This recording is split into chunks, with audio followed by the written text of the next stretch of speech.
Good evening. Welcome to this sixth webinar in the series titled U.S. Elections. I think we had a little bit of a technical problem there. Good evening. Welcome to the sixth webinar in the series titled U.S. Elections 2020, the Future of American Democracy, organized by the Universidad de las Américas Puebla, the UDLAP Jenkins Graduate School, and TVUDLAP. I'm Sam Stone, full-time professor and coordinator of graduate programs in the law department at the Universidad de las Américas Puebla. In tonight's webinar titled Kamala Harris and Mike Pence, the impact of the vice presidential debate and the Midwestern swing states, we will be discussing not only how last night's debate might have impacted the presidential race, but also what the state of play is in the all-important Midwest region. Before we begin, I'd just like to remind you that if you have questions or comments during our session tonight, that you put them in our chat on the right side of your screen.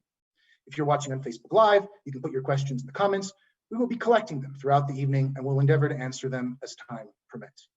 Finally, as a general note, this event is being recorded for academic purposes. Joining us tonight to discuss the topics is Chris Redfern.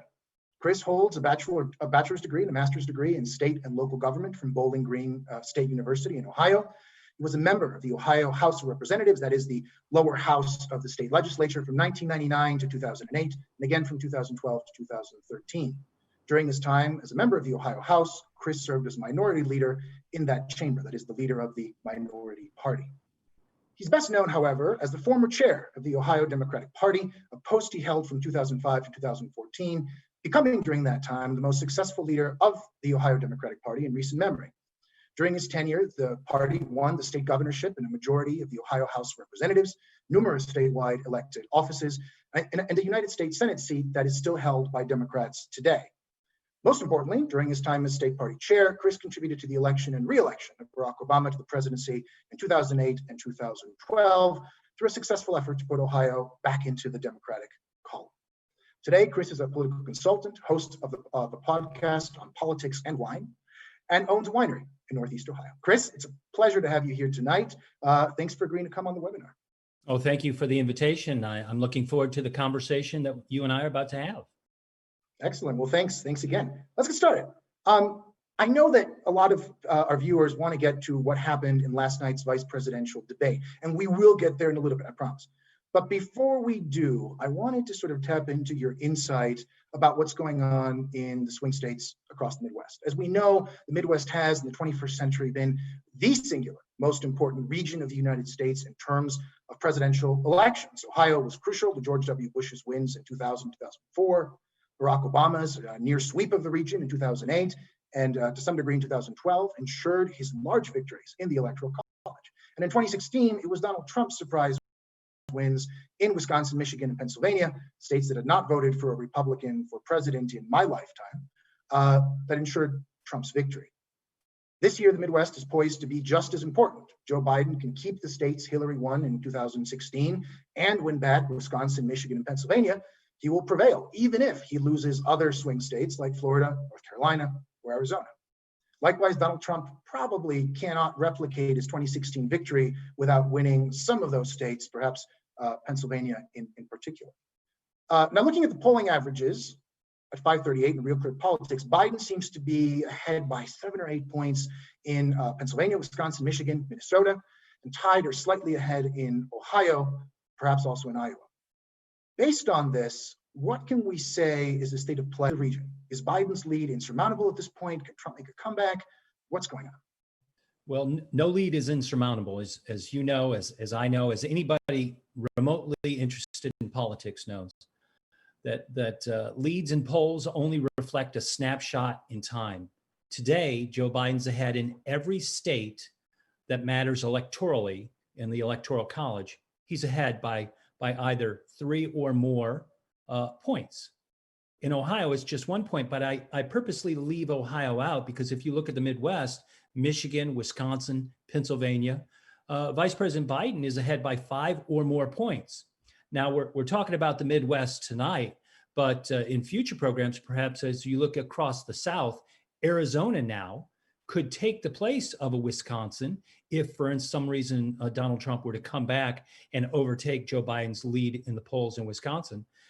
It puts Joe Biden, it puts the vice president, former vice president, in a position of strength so that he can open up political battlegrounds in other states. As you saw, Ohio, very competitive state in the past, but against Hillary Clinton, Donald Trump won the state by 9 points.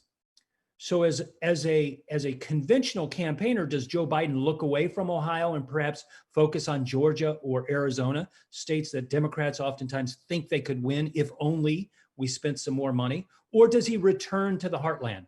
Joe Biden's from Scranton, Pennsylvania, which looks a lot like Lima, Ohio, which looks a lot like Toledo, Ohio. These communities are the same, and the concerns that they have are the same. So he's now playing in Ohio because his message works all across the Midwest and upper Midwest.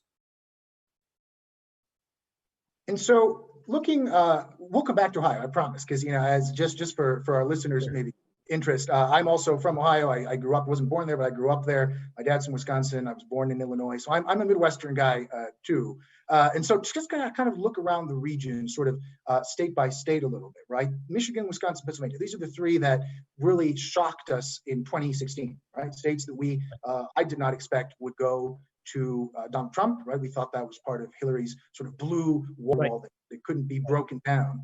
And it's looking pretty good for Biden there right now. But as you said, no lead is insurmountable. So in those three states in particular, what can we hope to see, or what can we expect to see perhaps over the next 26 days? Well, in two of the three states, a lot of things have changed since 2016. In 2016, there was a Democratic governor in Pennsylvania, Tom Wolf. In Michigan and in Wisconsin, there were Republican governors.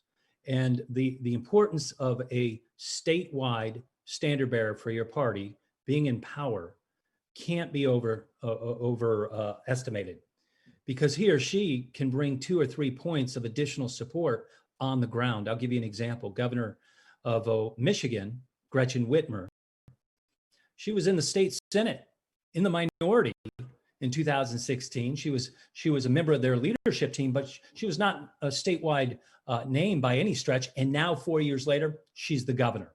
And with being governor in those Midwestern states, the same thing in Wisconsin. There's a Democratic governor in Wisconsin. The field game changes dramatically because you as governor have both paid staff, on-staff, state staff, and a breadth and reach of volunteers that you can draw upon that did not exist in 2016. Gretchen Whitmer was in the state Senate. She was in the minority in the upper house. Was she popular? Sure, she was popular, but she was popular in her district. Today, however, she's very popular across the state. So her voice echoing Joe Biden means 2 or 3 points added in Michigan. The same thing in Wisconsin, the same thing in Pennsylvania will occur. And with that, the election. Because in Wisconsin, in Michigan, in Pennsylvania, President Trump won by very narrow margins, and focused his argument almost exclusively on Hillary Clinton. It wasn't about Donald Trump, although he did speak to, in this case, largely white men, uneducated non-college graduate white men as a demographic. He spoke to them about issues that concern them, jobs and those kinds of things. But he really focused on Hillary Clinton. Joe Biden's not Hillary Clinton. So you take away that whole issue, and it provides fertile ground for Democrats across the Midwest. Yeah, I think one of the things that you mentioned that is interesting, I think might be interesting for our listeners, is how we now have these Democratic governors, right, in Michigan and Wisconsin. Those are products of the 2018 midterm elections. And so I think sometimes maybe abroad, people focus in on the presidential election every 4 years, understandably, sure, and kind of look less to the midterms, right? But the midterms can have this impact not only sort of in state politics or local politics, but also at the national level through these sorts of impact that you just mentioned. And so I think for our listeners, we also if we build upon that, Sam, we also know that in a presidential cycle, those governors can help raise money, and just by appearing on a podium, in this case on a Zoom stage with Vice President Biden or Senator Kamala Harris, they can raise inordinate amounts of money online, and that kind of effort allows governors a seat at the table, sure, during the campaign, but you can also make decisions on where to spend money in Michigan, in Wisconsin, and in Pennsylvania, more effectively. And by being at the table, Gretchen Whitmer and all of the other governors I mentioned, they can speak to the presidential campaign in a way that's far more informed than a consultant in Washington, D.C. can. 100%. Yeah, that completely agreed. In fact, you have personal experience with this, right? In 2008, when Barack Obama was running for president, you were chair of the party, and we had a Democratic governor in Ohio, right, Ted Strickland. And Right. I don't know how much you can talk about it, but what was sort of that dynamic like, and what can we maybe take away from that in relation to these governors?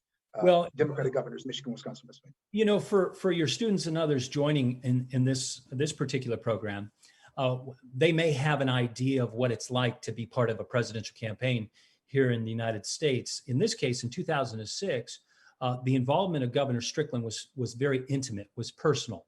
He could call up the then senator from Illinois, Barack Obama, and have a heart-to-heart conversation after the primary. But we all should remember in 2008, Governor Strickland had endorsed Hillary Clinton as in the Ohio March primary, who was then running against Barack Obama. But after the primary ended, I'll never forget, Barack Obama came into Ohio, sat down with me and sat down with so many other Hillary supporters that Governor Strickland was close to. I was neutral in the race, but being the leading Democrat in the state, I was included in the conversation. And he made clear his campaign was not against any one person in the Democratic Party. It was for the future of the country. And bringing Hillary Clinton in was something that Barack Obama listened to Ted Strickland about, looked to his leadership to carry the weight of the Hillary Clinton support after the primary towards Barack Obama. And the relationship grew stronger, so much so that Hillary Clinton was selected as the Secretary of State for Barack Obama. And I think it's largely due to the impact that Ted Strickland and some other governors had on that race in 2008. Yeah. So looking at Ohio today, right? Ohio is a state that, as we mentioned, was crucial to George W. Bush in 2004. It's been an important swing state, at least since the 2000 election. Usually It's won by relatively small margins. I believe Obama's 2008 margin was one of the largest in a long time until Donald Trump, right? Donald Trump comes along 4 years ago and he wins Ohio by over 8 points. Many of us thought maybe a year ago, right, that Ohio wouldn't be competitive this time, but it seems to be, right? I mean, what's kind of going on right now? Well, a couple things. First, COVID, the global pandemic that's infected hundreds of thousands, millions of Americans across the globe, hundreds of millions of us, and has killed more than 210,000 Americans. And its impact, obviously, is felt by every American. The response by President Trump is also felt. His disregard for human life, his just pure ignorance of science and how he as the leader could pull us all together. Simple things like wearing a mask in public and socially distancing one another. We could continue to have grown the economy. We could have continued to try and bring the country together if only he stood up back in March, back in February, and told the truth. Well, now we know he didn't tell the truth then, and he's not telling the truth now. That has a huge impact on the electorate. And then because of the collapse of the economy due to COVID, you have millions of Americans, hundreds of thousands of Ohioans every day looking for jobs that are not to be had. And Donald Trump can only point his finger so many times where those in the middle, those undecided voters, or those who may have voted for Donald Trump but weren't excited about it in 2016, come back towards Joe Biden because his message of opportunity, inclusiveness, bringing people together, and the fact that he's normal. This is really important. In 1920, when Warren Harding ran for president, this was after World War I. Woodrow Wilson was not running again, but Warren Harding ran on a platform of return to normalcy. And you think about it, we almost kind of snicker at that language. Thinking about vanilla ice cream, is that the best we can do? Well, in this case, it's not only the best we will do, but it's what we want as Americans. We want to return to the days where we could have a debate and then come together. We want to return to the days when a president can come before the American people and say, we're setting aside our partisan labels and we're going to wear masks because it's the patriotic thing to do. to save the country. Joe Biden's going to be able to do that. Donald Trump has not been able and will not be able to do that in the closing days of this election. And that is really going to be the deciding factor in this election. Yeah, it seems like, right, all the polls are telling us exactly that basically Americans, even those who might be concerned first and foremost about the economy, at least to some degree, do see that link, right, between what's happening with COVID, what's happening with the economy, and they're really concerned about the health response. So last, before we get over to the debate, because I know that's what we really want to do, it sounds like Joe Biden, right, is really the one who is playing offense in the Midwest. He's going after these 3 states that Trump won for Republican presidential election for the first time in decades, right? Michigan, Wisconsin, Pennsylvania. He's going after Ohio, right? I know there was a big ad buy in Ohio this last week, and there's going to be going forward. But Trump at some point was talking about trying to play offense in a state that he narrowly lost, right? That Hillary Clinton won in the Midwest, and that is Minnesota. Trump ended up losing that state only by 1.5 points, even though it has been one of those states that has not voted for a Republican for president for decades, since I believe 1980, right, 1984. And so what's going on with that? Does Trump really have an opportunity to get into Minnesota and maybe some other states that are outside of the region that he thought he could contest a few months ago? The short answer is no, because Hillary Clinton had to endure, prior to the 2016 election, 35 years of attacks dating back to when she was the first lady of Arkansas, and even before, from Republicans and Republicans in leadership, whether it be in this case in Arkansas or in the federal government.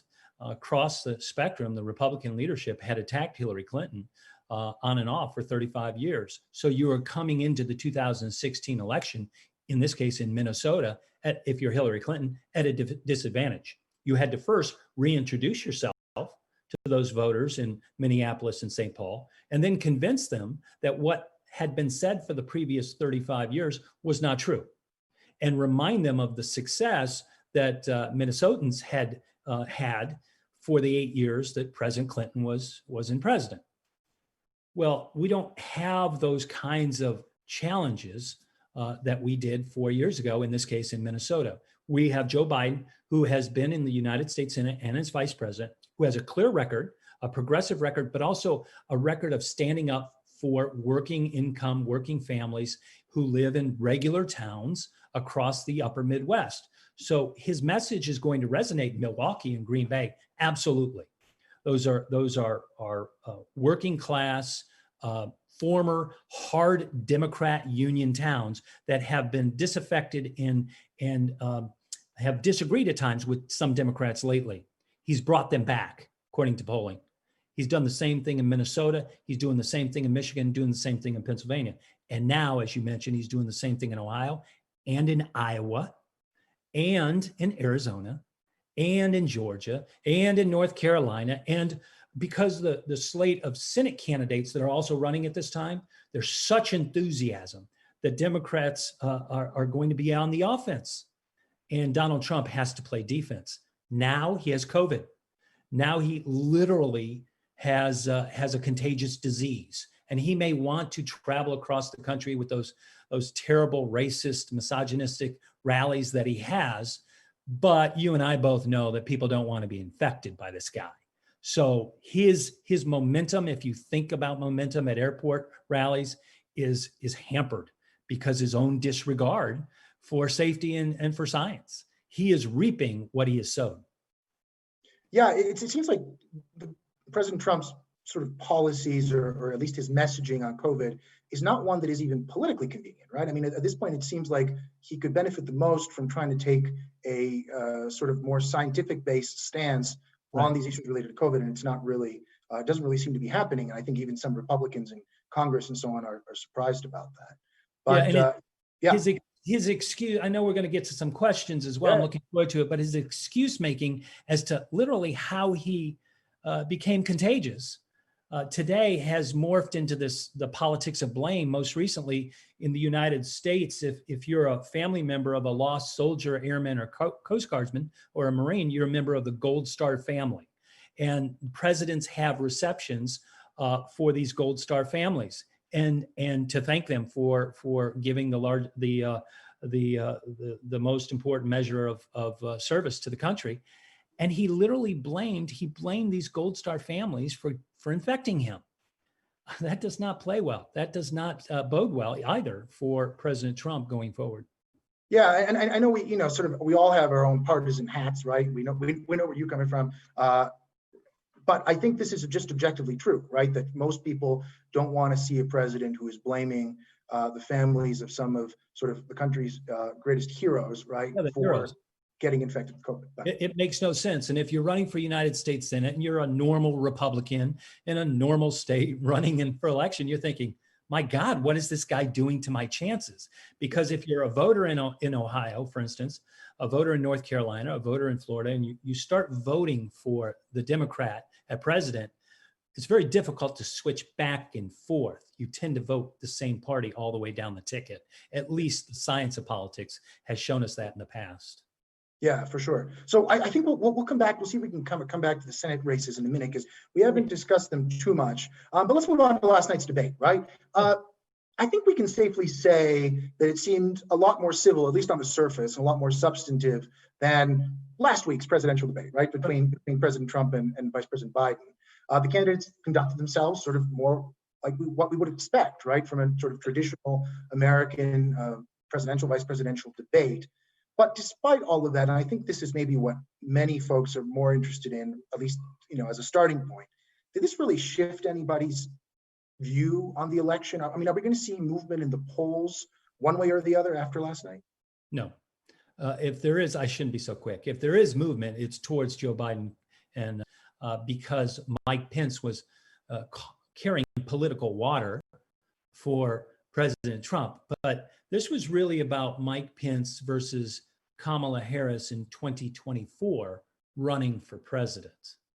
And I expect Joe Biden to win, I don't expect Joe Biden to serve more than one term. I do expect Kamala Harris to be the nominee of the party in 2024 if passed as prologue. And that means Mike Pence would be one of the many who would run for president in 2024. I think this was a precursor, and we will look back 4 years from now and talk about how their differences then, last couple of days ago during the debate last night, and whether or not it has changed much in the succeeding 4 years. I also think that Mike Pence tries very hard to, as an evangelical Christian, tries very hard to rationalize the behavior of a president that he serves with who has no moral compass. President Trump is not guided by morality, by religion, by his conscience. He is void of all. He lacks empathy for the common man. And while Mike Pence has and will continue to have very right-wing ideology and conservative values that I disagree with, we got to remember that Mike Pence disagreed with President Trump's ideas on immigration, for instance, back before the election in 2016. He was one of those who said that there has to be a path for those who are coming here to work for citizenship. Well, that's all forgotten. He's drinking the as we say in America, the Kool-Aid. And so that Kool-Aid is poison, however, because 4 years from now, Americans are going to remember. And this is not the last of Donald Trump. Kamala Harris is the vice president. Joe Biden is the president. There will be a series of investigations at every level to see how deep the corruption of Donald Trump really went. Last night was an indication of Kamala Harris's abilities, her rhetorical strength, and quite honestly, the differences between Mike Pence as an older white man and Kamala Harris as that first African-American woman, first South Asian woman, fourth woman on a major party ticket in the history of our country. This is history making, and it reflects the demographic change that's ongoing in the United States as well.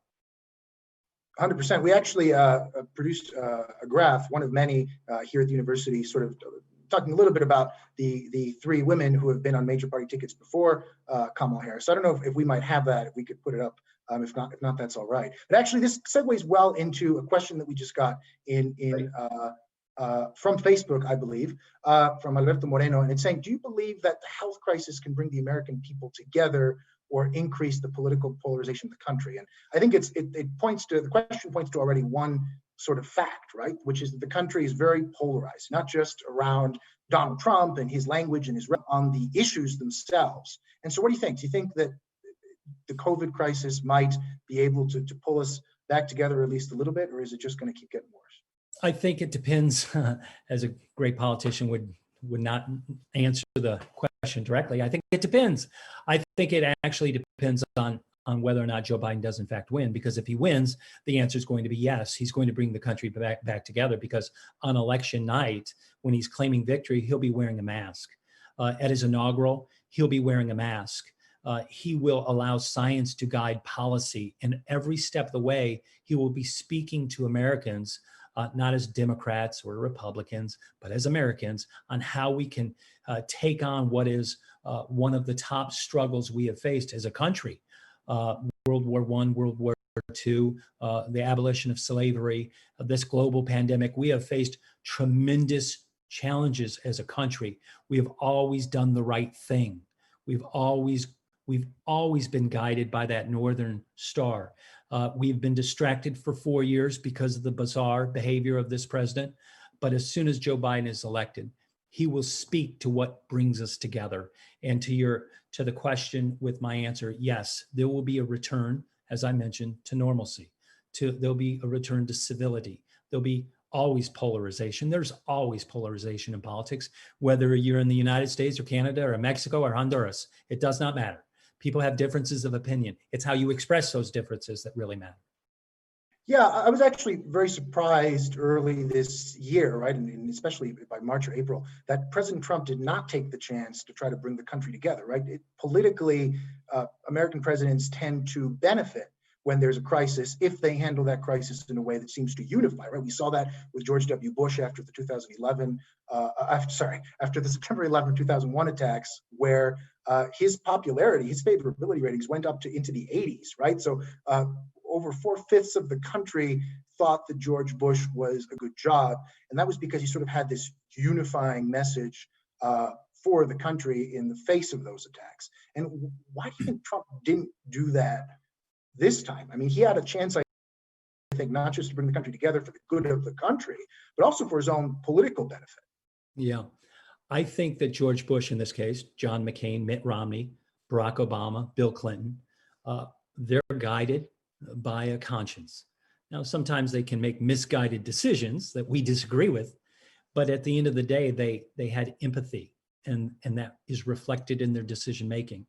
We oftentimes, as you know, as Americans, will look at the visuals of George W. Bush on September 13th, September 12th, when he stood on that pile of rubble, and he pointed out, we know who did this, and we will hold you to account, with his arm draped over that fireman. You remember that bullhorn. What you don't maybe remember as often is that earlier in the day, he spoke about Islam and the fact that Muslims in America should be embraced, because Muslims and Jews and Christians have come together, and because these heinous acts of terrorists who happen to be Muslims didn't reflect the values of this great religion. We ought to remember that, because Donald Trump literally on the same day was appearing on talk radio saying that Muslim Americans were dancing on rooftops in New Jersey. It was completely untrue, but he said it. He can speak to base fears that all people at all times may often have, or I shouldn't say at all times, at sometimes in our weakest, darkest moments may have. He senses that fear and he plays upon it. George Bush had empathy. His father had empathy. Bill Clinton, Barack Obama, and Joe Biden and Kamala Harris, they have empathy, and you can feel it. You can sense it. And that's why, again, to answer the question even further of your first respondent, is that we'll see a return to civility, because the way, in this case, Joe Biden will respond to the challenges. Yeah, it just seems like Donald Trump is such a departure from previous Republican nominees, right? As you said, some of us have disagreements, political disagreements, policy disagreements with almost every president who comes along in some way or another. But Yeah, Donald Trump really is a break from Mitt Romney, from John McCain, right? From George W. Bush.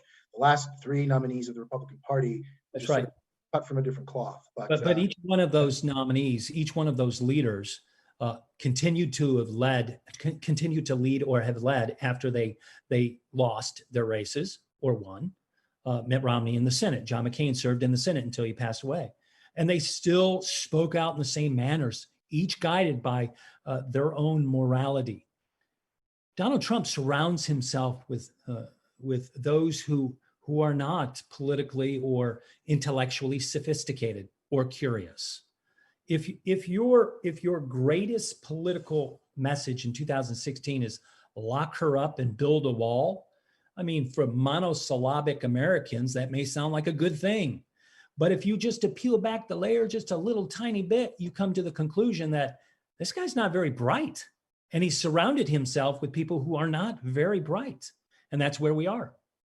Yeah. So to get back to the debate a little bit, and I see they've put up the graph of the three women who've been on major party tickets before, right? But to get back to the debate last night, you've already said that you don't think that the debate really moved people's opinions, and I personally, and so what did the candidates do, right? What was their job last night in terms of representing the presidential candidates, right? Mike Pence is there to represent Donald Trump, Kamala Harris is there to represent Joe Biden.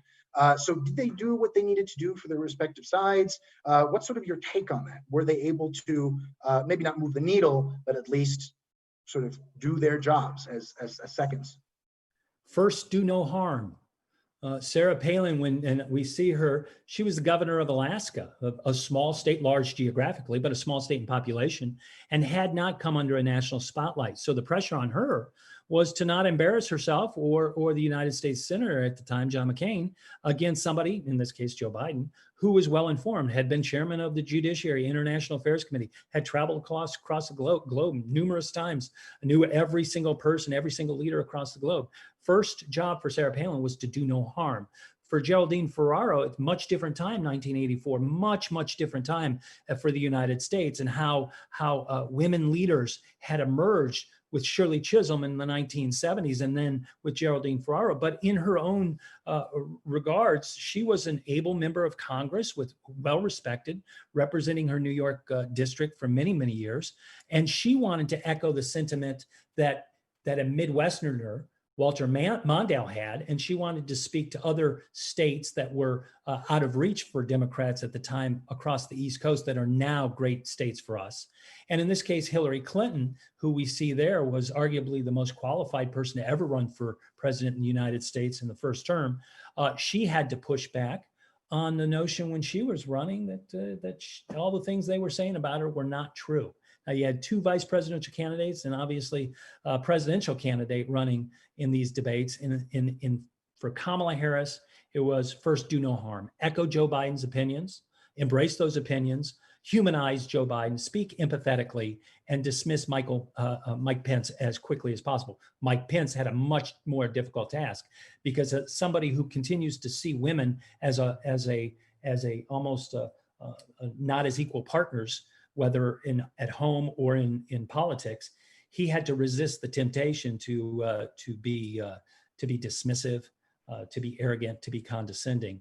I think it came across when he kept talking, when he wouldn't stop speaking, when he did not listen to the moderator. And because of that, we saw Kamala Harris enjoy, at least according to polling last night, some success during that debate.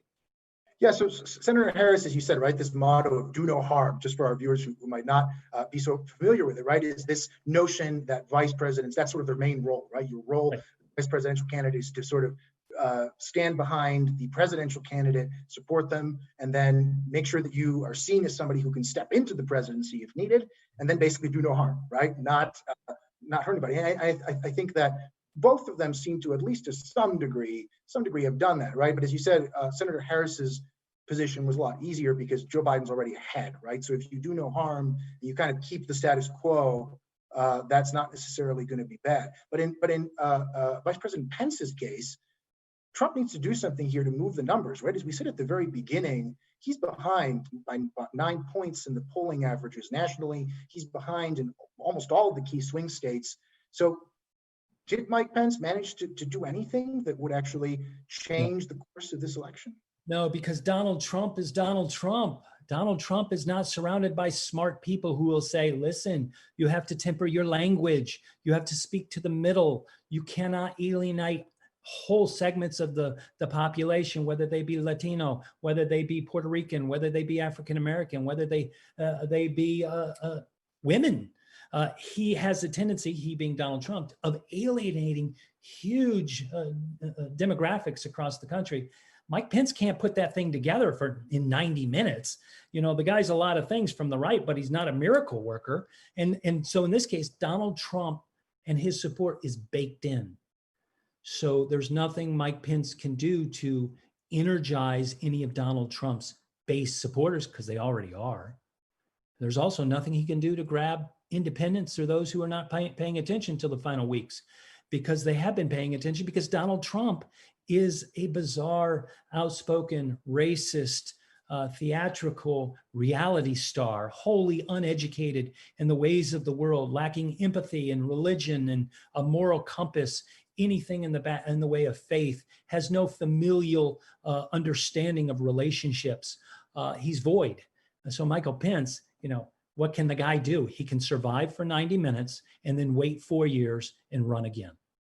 So we actually have a question here that's super straightforward, right? So do you think there was a winner in last night's debate, or was it pretty much a draw based on the fact that nobody sort of moved the needle? It's so hard. I would say Kamala Harris won because the fly picked the loser, in this case, Mike Pence. So if you got this bug landing on your head for 10 minutes, people are talking about that, you're a distraction. No, I would say that the American people are winners because we're 1 day closer to the election and one less day behind us, one more day behind us. So we for can sure. For anybody who didn't watch the debate last night, there was this now infamous, famous, whatever you want to call it, moment where a large black fly landed on Vice President Pence's head, right? And Vice President Pence has a full head of white hair, and it was very visible, and it sort of stole the show, I think we can say, last night. All right, so in the questions in the chat, we also have a question about the Midwestern swing states, but I'll actually come back to that at the very end, I think, and try to talk about it. There's another interesting question here, and there are quite a few now that are coming in, and I'll be trying to get through as many of them as I can, right? But the question here is whether you think that if Hillary had chosen Kamala Harris, or I would add, and this is me, some other vice presidential candidate who wasn't Tim Kaine as a running mate 4 years ago, would she have had a better chance at winning the nomination? The election. Yeah, coulda, woulda, shoulda. I mean, there's so many coulda, woulda, shouldas. I don't know. You know, it's an easy answer. I don't know.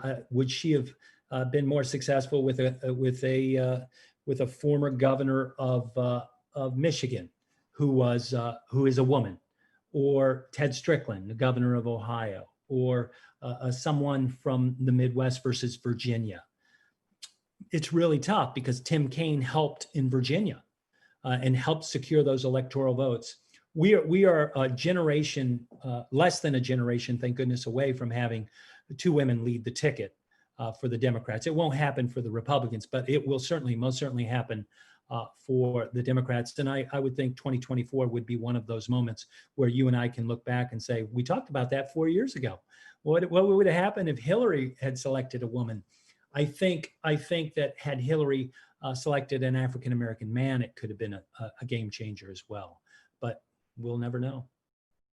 Yeah, we have two questions here actually on policy, which I'm really glad that we're getting, because right a week ago, there was very little we could actually get to on policy after that presidential debate. One is about immigration and one is about fracking and abortion rights. But let's actually get to the immigration one first.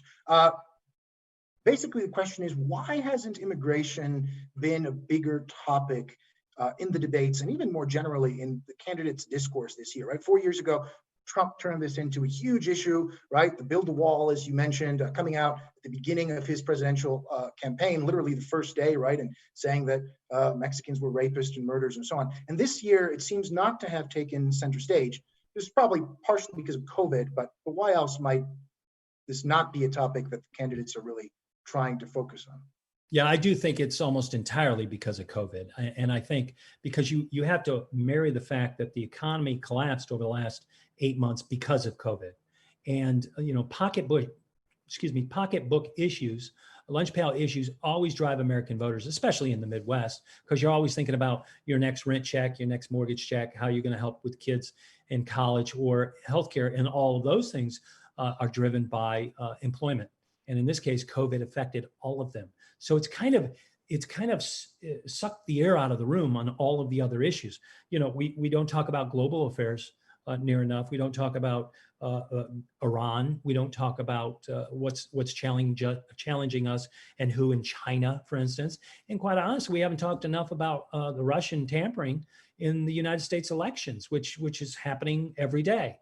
Donald Trump, as an echo chamber, has really taken away attention from some of these things. And then because of COVID, all of our attention is drawn to the pandemic. And it's unfortunate because like you, like me, like most clear-thinking Americans are distraught at the notion that we don't have an immigration policy, but it's not just about policy. It's about kids in cages on the border, about families being ripped apart. There's no difference between those moms and dads who travel, in this case, across Mexico from Guatemala or some other area in Central America, because they're looking for that shining city on the hill that Ronald Reagan spoke about. They're looking for opportunity. They're looking for a chance to survive, for a better life, for a life they won't be, their lives won't be put at risk. But we don't hear about it because this pandemic has taken all of our attention away. In the way the news is covered in the United States, it's wall-to-wall COVID. And visuals drive our attention right now. And because you cannot get into some of these areas where kids are being held in cages and you can't really see the visuals, our attention is drawn towards COVID. Yeah, I think that's right. And what you mentioned at the beginning that, these Midwestern swing states in particular, but I'd say most of the swing states are focused on these pocketbook issues, right? Is because sort of the interior of the country, we might call it, right? The heartland, I think is sort of more reflective of where most Americans are, right? When we're in Mexico, sometimes we think of the United States and we think New York, we think California, maybe Texas, maybe Florida, right? But most of these swing states from the Midwest to North Carolina, Georgia to Arizona, right, are states where people live more paycheck to paycheck, right? They're living most people are living their lives in a full-blown sort of middle-class situation. That's true in California, parts of California, is true in parts of New York, but I think that's maybe also why, right? So many people focused in on COVID and on the economy because that's literally the most pressing thing that they're looking at. And this is actually a good segue into the other policy question we had, and we have a few more now. But the question was basically, do you think that Kamala Harris in some way might have hurt herself, hurt the party, hurt the ticket, based on her positions relating or not taking a stronger position on abortion rights and on fracking in last night's debate? No and no. I think it's a given now that the Democratic Party reflects the values of those of us who think women should control their own healthcare decisions. And I think most Americans know that if they are, in this case, pro-choice, they're going to be drawn towards the Democratic Party because for the last 3 decades since Roe was passed in 1973, we have been speaking out about the importance of allowing women to make their own healthcare decisions. And with the passage of the Affordable Care Act, we made great steps, great leaps towards ensuring that was the process. It was not until Donald Trump and the appellate court packing and then the appointments onto the Supreme Court that our attention kind of reared back towards choice. I think it's great to have that attention because it really speaks to why it's important to turn out and vote, not just for the president and the vice president in this case, but for state legislatures as well. Because if a newly installed Supreme Court justice votes to repeal the right to privacy, that is essentially the indoctrination of Roe versus Wade, that the states will then make decisions about abortion access. And you will find many states outlawing it altogether, but then you'll find other states, New York, California, Colorado, others, New Jersey, making it legal and speaking to it through the state legislature versus the federal government. Now, with regard to fracking, if for your listener and for anybody who wants to check out American politics, do you want to win or do you want to get in heaven? What's the choice? Do you want to make perfect? You want to make perfect be the enemy of the good? Because, I want to go to heaven. I want to. But before I get there, I want to make sure we defeat Donald Trump. So if we're going to get into disagreements about fracking, whether it should be outlawed today or 20 years from now, sure, we can have that argument. But you have whole communities that aren't going to vote for Joe Biden if we have that fight. And we need those voters to come out and vote this November. And then over the course of the next 10, 20, 30 years, as we continue to evolve towards alternative fuels and alternative forms of energy, we're going to achieve what we all want, and that is the end of the use of fossil fuels that obviously create global climate change. But in this case, what's your goal? I want to win. I want to defeat Donald Trump so that then we can start the process of rebuilding the country, rebuilding the planet. On China, another question here. Do you think there'd be some change on China policy in a Biden administration, or are things kind of going to continue the same as they are under a Trump administration? Well, China's the second largest economy in the world. So by necessity, one has to have a relationship. Is it going to be a rocky relationship? Probably at the beginning. We can't abandon our allies and friends, whether it be South Korea or other communities in the Asian, Southeast Asian rim. We can't abandon their concerns as China continues to try and fill the void of a weak Russia. But on the same hand, we have to think about the internal Chinese politics. If there's continues to be a global pandemic and slowdowns in the economy, that means the Communist Party is that much stronger. If you provide economic opportunity and growth in states, in communities, in countries, you see an awakening of their population. I hope that happens with China under a Joe Biden presidency. And I suspect the era of finger pointing as Donald Trump has continued for the last 4 years will end when Joe Biden becomes president. And I think his Secretary of State, whomever that may be, one of the first trips he or she will make will be to Beijing to see about first how the pandemic truly started and how we can repair relationships, not be friends, but have reparable relationships going forward. Yeah, I think that's going to be a tall order for whomever ends up being Secretary of State. I think there's going to be a lot of relationship rebuilding across the world, including here in Mexico. So one more thing, right? We heard, I guess this will be my last question about policy from the audience, then we'll move on to a couple sort of more political questions. But we heard last night a little bit about court packing, right? There's this notion that maybe if Republicans confirm Amy Coney Barrett to the US Supreme Court after they've already confirmed Kavanaugh and Gorsuch, the Democrats would consider adding justices to the United States Supreme Court. Just for our listeners who maybe are not so familiar, the number of judges on the American Supreme Court is not set by the Constitution. It's set by statute, right, by law. And so Congress can change that. Just like it would change any other law. So it could go from 9 to 11 to 12, down to 5, whatever way it wanted to handle it.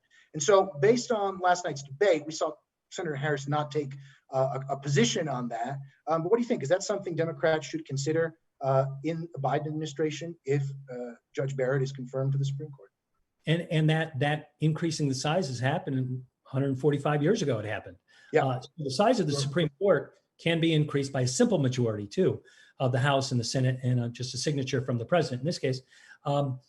I think that what we should do first is focus on the appellate courts and the district level courts. These are federal appointments with lifetime tenures.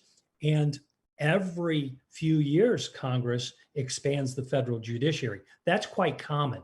because the dockets get so large, you have to have more federal judges. I think that if we expand the Supreme Court in the first handful of months, we do risk a swinging pendulum back at us in the 2022 midterm elections.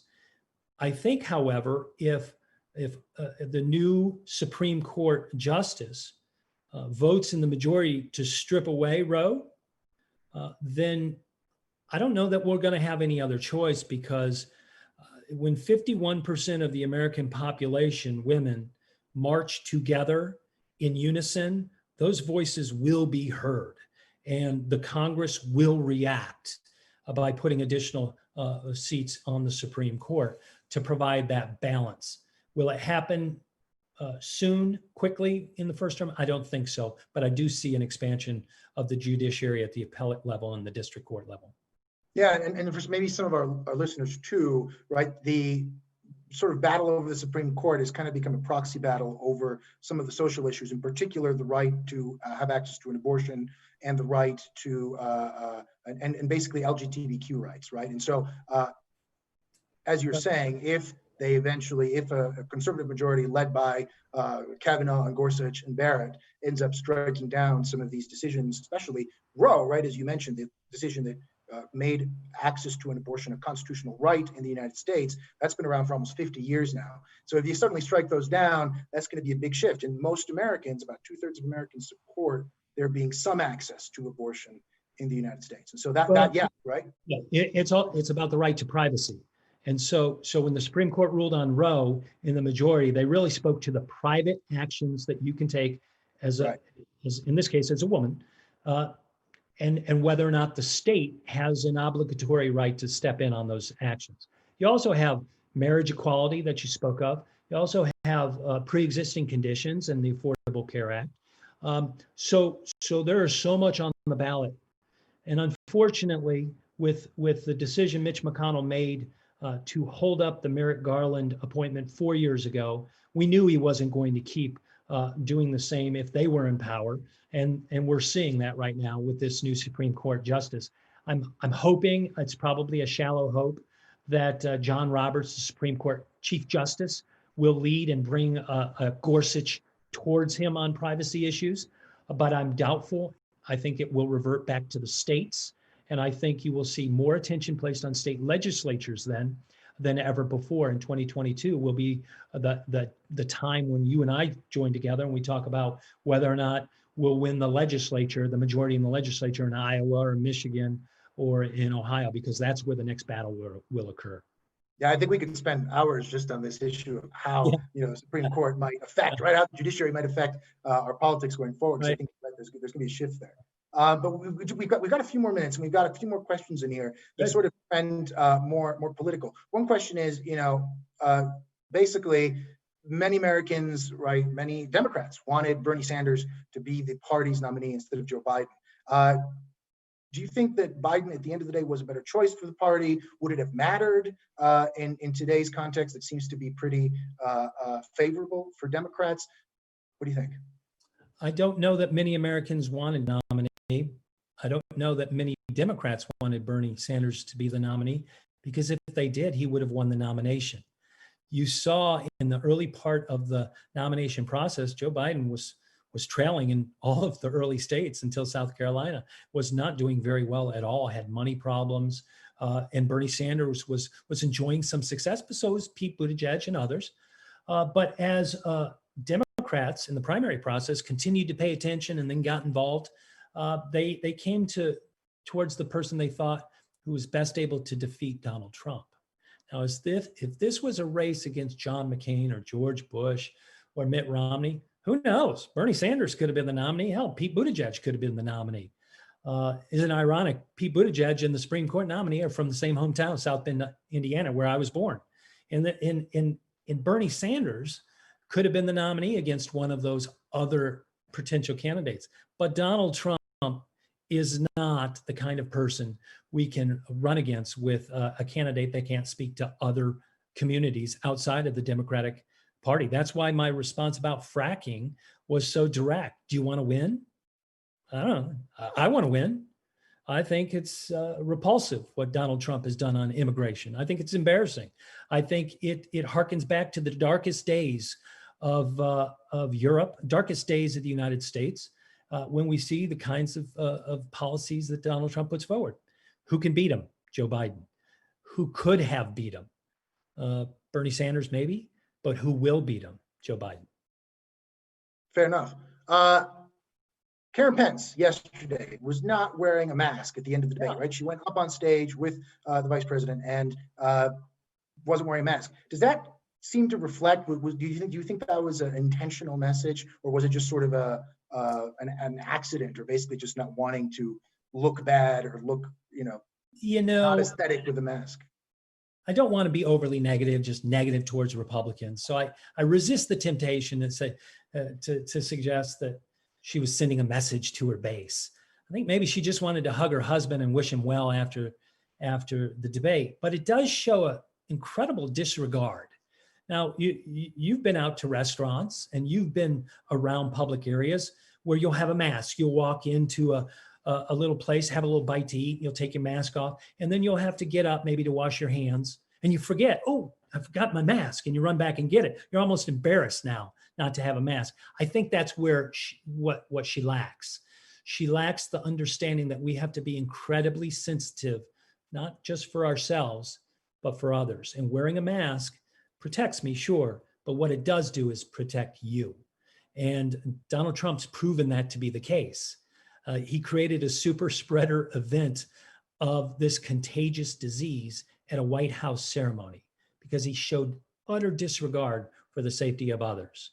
And we're seeing what happens in real time. I hope it wasn't a calculated action. I doubt it was, but it does show a disregard for safety of others. Yeah, that's pretty fair. So final question, and maybe this can segue into a few more minutes, not just this one question, but final question from the audience, which we have waiting here, which is, do you think there will be more debates, right? We saw that this vice presidential debate almost, or at least there was some talk that it wouldn't happen, right? Because of the plexiglass that the Trump campaign didn't want to put between the candidates. Now the Commission on Presidential Debates is saying that they want to have the second debate, perhaps the third debate, virtually. And Trump has said he doesn't want to show up to a virtual debate. So what's going to happen with that? Are we just not going to have more debates? Is the commission going to have the presidential debate with just Vice President Biden? What's going on there? Debates in American politics, they're deeply embedded in the culture, whether you're running for mayor of a small town or president of the United States. There's this notion that we will debate. We will stand on stage with our opponent and we will talk about the issues. In 1980, then President Jimmy Carter decided not to appear in a debate with Ronald Reagan, his challenger. Ronald Reagan decided to show up anyway and debated the third party candidate, John Anderson. Well, guess what Jimmy Carter did the next debate? He showed up because the national media will televise a debate. So if I were to offer my advice to the vice president's campaign, Vice President Biden's campaign, I would say show up. I would say be ready. I would say announce you're going to be there with or without Donald Trump, and it'll give you a chance to draw the contrast between Donald Trump, who, again, just has total disregard and lack of empathy for others, and is showing a lack of respect to the process as a whole. And there is a portion of our electorate in the United States who are not informed about issues, not because they lack the curiosity, but because they're just too damn busy in their lives trying to deal with the everyday pressures of the life they have. They'll pay attention to the fact that Donald Trump doesn't show up. And that will move 2 or 3 points towards Joe Biden. And in states like Ohio, that's the difference between winning and losing. And if you win Ohio, as I showed in 2008 and 2012, as you mentioned, when we win Ohio, we win the presidency. So there won't be a big lawsuit about whether or not we're going to count mail-in ballots. There won't be the hand-wringing about these notions of pretend voter fraud. We'll win Ohio, and the race ends when Ohio is called for Joe Biden. And that could be the difference. Yeah, for our viewers, Ohio has voted for the winning candidate in every presidential election in the United States since 1956, I believe. And correct me if I'm wrong, but I believe it's 1956. 1948. 48. right? 40. So Ohio has been this perennial swing state. It really has gone back and forth. So its importance here can't be overstated. So you definitely think then that if President Trump decides not to show up to the virtual debate, the Commission on Debates will still carry out the debate, or are they just going to feel pressure to cancel it altogether? Well, I think they'll feel pressure to actually carry it, because Joe Biden has to start beating that drum, because you can't cancel something until the day of anyway. So they have to prepare the site. I think it's being hosted in Miami this next go round. And even if they were to do virtual or satellite sites in Miami, somebody in this room and somebody in that room, because Trump is contagious, you show up in Miami, you go where you need to be, and you be prepared. And you speak to those issues as if Donald Trump is debating you. And if you do it, you're going to win 2 points, and you're going to win Ohio. It was 1948. I think the last time Ohio didn't vote for the winning candidate, and I think that was Harry Truman, because in 1948 there was a U.S. senator from Ohio who was on the ticket, and so that was enough to carry the support of the state bricker. So that was enough to carry the support of the state towards the Republican ticket in that case. Yeah. I guess we got just one final question. We're just about out of time. But we got one more from the audience, and I want to bring this in. The messaging from the White House on the pandemic doesn't seem to have changed after the president's diagnosis. And the question specifically goes to Trump's coming back to the White House and then removing his mask when he arrived. To kind of close us out for the evening, because COVID seems to really be the driving force of this election, and seems to be the issue that is going to, I believe, decide the election. And who is the president playing to when he does that? The president, unlike Republican presidents of the past and Democratic presidents of the past, who have surrounded themselves with people in their cabinets who challenge them in this case. You know, Abraham Lincoln put together a team of rivals, people in his cabinet who will challenge his thought process so that the end decision is the best decision, not for one segment of the population, not for one state, but for the country in total. Donald Trump has a bunch of sycophants around him, uninformed, utterly immoral, share his racist white power views. And that impacts Donald Trump, because if you surround yourself with people who agree with you all the time, well, why would you change? If they're saying at Walter Reed Hospital, when you come up, we're going to stage this return, you're going to march up to the Eisenhower balcony, or the Truman balcony rather, you're going to strip away your mask and you'll look so powerful. He didn't look powerful. He looked sick. He looked ill. He looked as if he was bringing air into his chest, like maybe you and I had run 4 or 5 miles and we were trying to catch our breath. He looked weak. And that sends a message. Now, 210,000 Americans have died.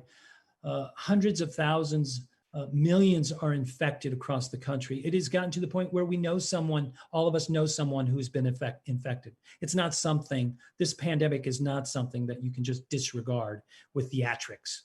And people are tired of it.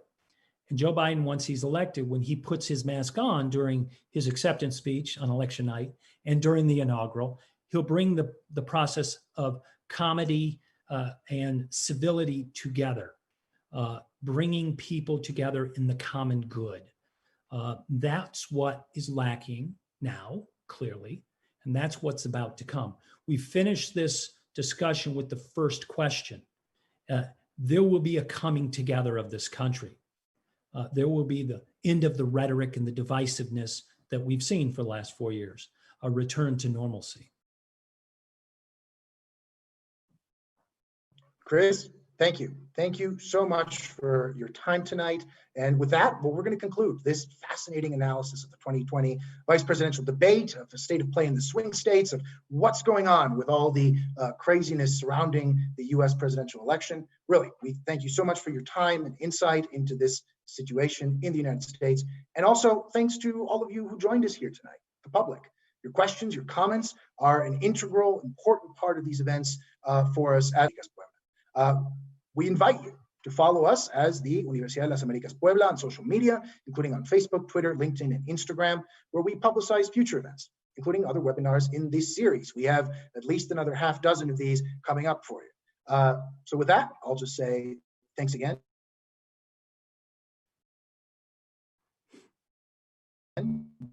Chris.